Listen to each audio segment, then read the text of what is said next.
আমি আজকে একটু অদ্ভুত রান্না করব, যেটা কখনো কেউ খায়নি। আমি খাইছি, বাট মাঝে মাঝে আমি খাই, আমার কাছে খুবই ভালো লাগে। করলা দেওয়া, শুটকি দেওয়া চচ্চড়ি করা, এটা আমার অনেক পছন্দ। আমি তো করলা সবসময় ঝোল, শুটকি দেওয়া চচ্চড়ি করে, এটা আমার খুবই ভালো লাগে। ভাজের থেকে করলা ঝোল, করলা দেওয়া শুটকি দেওয়া চচ্চড়ি আমার খুবই পছন্দ একটা তরকারি।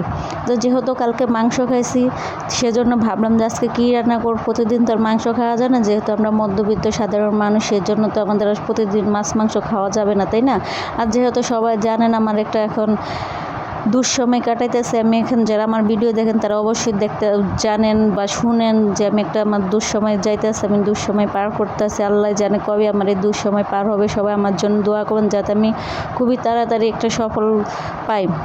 তা যাই হোক, সবার কী অবস্থা? আশা করি সবাই ভালো আছেন। আজকে আমি করলা দিয়ে শুটকি দিয়ে চচ্চড়ি করব। প্রথমে আমি করলাগুলো ভালো করে ছোট ছোট করে কেটে নিয়েছি, আলুগুলো কেটে নিয়েছি, নিয়ে পরিমাণ মতো রসুন 3-4টা কাইটা দিয়েছি, পেঁয়াজ কাইটা দিয়েছি বেশি করে। শুটকির তরকারি বেশি করে রসুন পেঁয়াজ দেওয়া লাগে, তাই আমি বেশি করে পরিমাণ মতো রসুন পেঁয়াজ দিয়েছি, দিয়ে কাঁচামরিচ পরিমাণ মতো দিয়েছি। একটু ঝাল ঝাল করে রান্না করব। এখন হলুদ দিলাম, লবণ দিলাম, ভালো করে তরকারিটা কষিয়ে নেব। শুটকির তরকারি যত কষাবেন ততই মজা লাগবে, কষার মধ্যে হলে সব কিছু। আর কি শুটকি দিয়ে রান্না করতেছি জানেন? আজকে আমি চাপা শুটকি দিয়ে রান্না করতেছি। তো ফাইনালি আমি তরকারিটা কষিয়ে একটু নামিয়ে থুইছি, যেহেতু যেটা আমার প্রতিদিনের কাজ সেটা আমি করি। ভাত ছেঁকা না হলে আমি ভাত খেতে পারি না, যাতে ভাত ভিজা ভিজা থাকে নিচে, সেজন্য আমি ভাত খেতে পারি না। আচ্ছা, আপনারাও কি আমার মতো এরকম ভাত ছেঁকা দেন নাকি বসা ভাত খান? আমরা তো মারগালা ভাত খাই, ঢাকার মানুষ, আমরা মারগালা ভাত খাই। তা আমার মতো এরকম ছেঁকা দেন না দেন আমি জানি না, কিন্তু আমি অবশ্যই ভাত সব সময় অল টাইম ছেঁকা দেওয়ার চেষ্টা করি। যখনই ভাত রান্না করবো তখন আমি ভাত ছেঁকা না দিলে আমি খেতে পারবো না, ভাত ভিজা ভিজা আমার মজা লাগে না। তো ভাতটা নামিয়ে এখন আবার তরকারিটা ভালো করে কষিয়ে নেব, যে পর্যন্ত উপরে তেল ভেসে না উঠবো পর্যন্ত আমি ভালো করে তরকারিটা কষিয়ে নেব।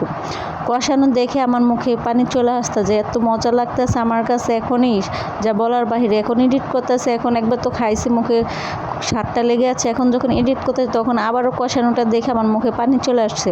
তো যাই হোক, পরিমাণ মতো এখন পানি দিয়েছে, যেহেতু আমি ঝোল রাখবো না সেজন্য একটু মাখা মাখা করে রাখবো।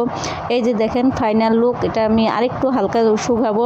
এখন পরিমাণ মতো একটু ধনের গুঁড়া দিয়েছি। করলা তরকারিতে একটু ধনের গুঁড়া দিলে ভালোই লাগে, খারাপ লাগে না। আমার কাছে তো ভালোই লাগে, যেহেতু ঘরে ধনে পাতা নাই।